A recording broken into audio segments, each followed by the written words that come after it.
और अब खबर राजधानी भोपाल से। सौरभ शर्मा केस को लेकर बड़ी खबर है, जहां जमानत को लेकर आज फैसला आ सकता है। सौरभ और उसके दोनों साथियों की जमानत पर यह फैसला होगा।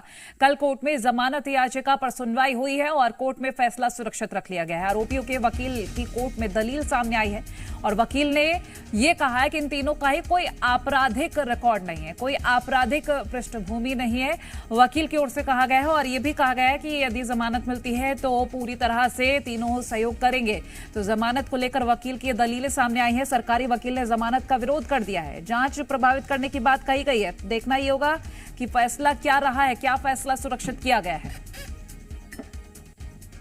दीपक द्विवेदी हमारे साथ लाइव जुड़ गए हैं। दीपक, सौरभ और उसके सहयोगियों के वकील का यह कहना कि जमानत दे दी जाए क्योंकि पूरा सहयोग मिलेगा, क्योंकि कोई आपराधिक पृष्ठभूमि नहीं, लेकिन सरकारी वकील ने विरोध किया इस चीज का। पूरी जानकारी दीजिएगा।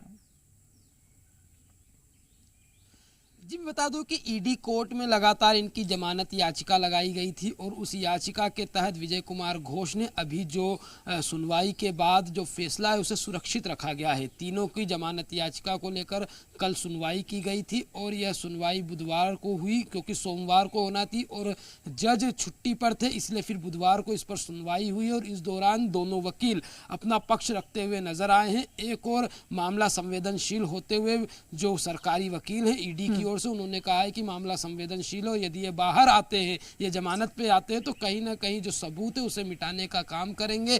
तो वहीं सौरभ की ओर से और इन तीनों की ओर से जो वकील, उनका कहना है कि इनकी कोई आपराधिक पृष्ठभूमि नहीं है और जो इनकी जांच में एजेंसियां जो सहयोग मांगेगी, एजेंसियां का सहयोग करते हुए नजर आएंगे। अब यह देखना होगा कि जो फैसला सुरक्षित रखा गया हुआ आज शाम तक 6 बजे तक आने की संभावना है, या इन्हें जमानत दी जाती है तीनों को, या फिर इन्हें अभी जेल में ही रखा जाता है। तो ये देखना होगा कि आखिरकार निर्णय क्या लिया जाता है, सेशन कोर्ट की ओर से, या फिर इन्हें हाई कोर्ट का दरवाजा आगे खटखटाना होगा।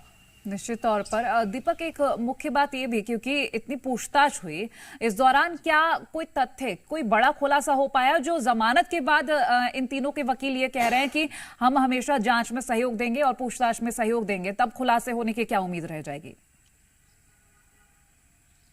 जी, बता दें कि जांच में लगातार इसी को लेकर इनसे पूछताछ की जा सकती है। जब यह जमानत पर बाहर आएंगे तो इनको लगातार बयान दर्ज कराने होंगे। यह विदेश नहीं जा सकते हैं जब तक इनके ऊपर केस की पेंडेंसी है, जब तक ये पूरे मामले का खुलासा नहीं होता है तब तक, या जब तक इस पूरे मामले में एजेंसियों की ओर से जो इनका बकाया हुआ टैक्स हो या सेटलमेंट हो, ये नहीं होता। और जो PMLA एक्ट के तहत जो इनके ऊपर कार्रवाई की है तो ये बाहर नहीं जा सकते। तो तमाम इन बिंदुओं पर, इन शर्तों के साथ इनको आगामी समय में हो सकता है कि जमानत दे दी जाए या आज ही फैसला सुना दिया जाए, पर मामला बड़ा गंभीर होने के कारण लगता नहीं कि सेशन कोर्ट इस पूरे मामले में जमानत देगा। और फिलहाल जब यदि हाई कोर्ट का दरवाजा खटखटाते और इन्हें जमानत मिलेगी तो ये लगातार जो जांच एजेंसियां हैं उनकी निगरानी में रहेंगे और इनके आवागमन पर, बाहरी या ज्यादा विदेशी आवागमन पर लगातार प्रतिबंधित लगा रहेगा। तो ये देखना होगा कि आखिरकार इनकी जमानत को लेकर आगे न्यायालय क्या विशेष कदम उठाता है। फिलहाल अभी दूर दूर तक इनकी जमानत होते दिखाई नहीं दे रही है। चलिए दीपक, नजर बनाए रखेगा। फिलहाल के लिए बहुत धन्यवाद ये जानकारी हमसे साझा करने के लिए।